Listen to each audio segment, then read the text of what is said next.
What? Yanzu haka dai muna asibiti.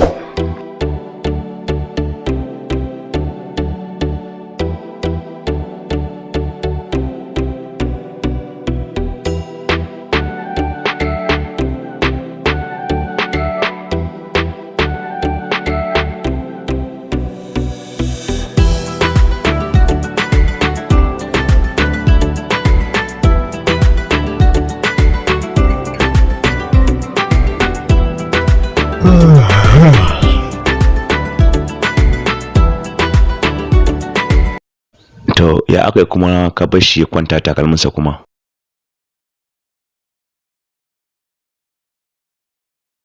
To ya aka kuma ka bar shi ya kwanta takalminsa kuma? Wallahi na masa magana, ka san shi a hankalin shi, na masa magana ce tuba takalmin amma bi cire bai kwanta. To dan gwari a jikin naka. Shi yasa na so a ce tun ajiyan an karkare wannan shari'ar, amma hakan bai samu ba. Amma ba komai, duk ranar da dan gwari ya samu sauki ka gaggauta sanar da ni domin mu san irin tsare-tsaren da za mu yi domin tunkarar shari'ar. To lauya, babu damuwa, zan kira ka da zarar hakan ya zo. To dan Fulani, sai mun yi waya.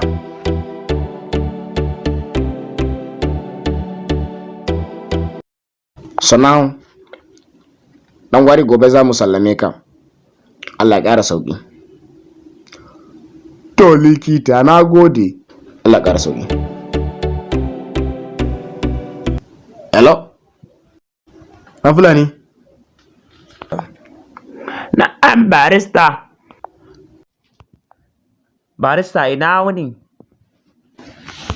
Lafiya kalau dan Fulani. Ka ce dan gwari ya samu lafiya kenan. Kash, sai dai gashi an sami matsala. Ya zo daidai da ranar ƙarshe na shari'ar da nake yi a nan birni. Amma babu damuwa, zan san yadda za a yi. Bisa yadda al'amarin namu ya kasance, na yi magana da mai gidana akan kes ɗinka, kuma cikin ikon Allah ya amince, domin kuwa har na tura masa nambarka, ya ce zai kira ka idan ya sami dama. Hello? ɗan Fulani, ya dai na ji ka yi shiru? Ai barista, na ji ka ce mai gidanka ne. Ka san fa yadda al'amarin take ta. Ka san fa yadda al'amarin yake. Kuɗinka na wancan karan ma fa ban shika maka ba. Amma kana magana da mai gidan, ka san shi ba zai yarda da wannan al'amari ba. Haba ɗan Fulani, samkar ka damu. Wannan ba shi da matsala ta kowane fanni. Ba fa ƙaramin mutum ba ne, baya sauraron ƙananan kes. Hakan ma albarkaci na ne yasa, kuma na yi sa'a yana hutu, shi yasa ma na same shi. Kai dai abin da nake so na ƙara jaddada maka shine ka kasance mai faɗa masa gaskiya a koda yaushe. Hakan ne zai ba shi damar riƙe maka kes ɗinka da mahimmanci. To barista, na gode.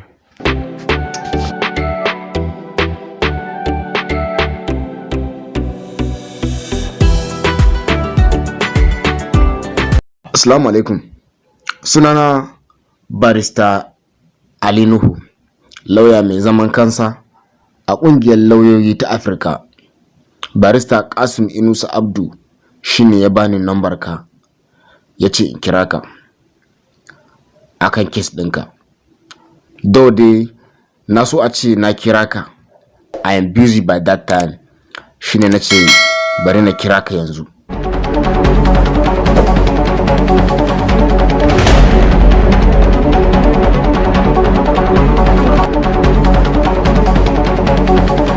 Kuma insha Allahu mu za mu yi nasara bi iznillahi. Ka san a hakikanin gaskiya, a tsarin aiki na, kafin na karbi wani kes sai na fara yin nazari akan shi kafin na karba. Sai na tabbatar da akwai ƙamshin gaskiya a cikin kes din kafin na shiga. More especially mutanenmu wasu su suke ɓata wasu. Shari'a ko da babu ƙamshin gaskiya a cikinta, sukan yi duk yadda za su yi don ganin sun yi nasara, wanda kuma hakan ba daidai ba ne, hakan san bai dace ba. Amma kar ka damu ɗan Fulani, I will try my best.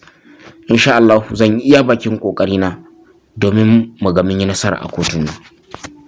Na gode, sai an jima. To barista, na gode barista, na gode. Idan kun san wannan shine zuwanku na farko wannan YouTube channel namu mai suna Cartoon Production DARAZO, don Allah ku daure ku yi mana subscribe, kana ku danna ƙararrawar sanarwa domin sanar da ku sababbin ɗauka idan mun dora. Mun gode.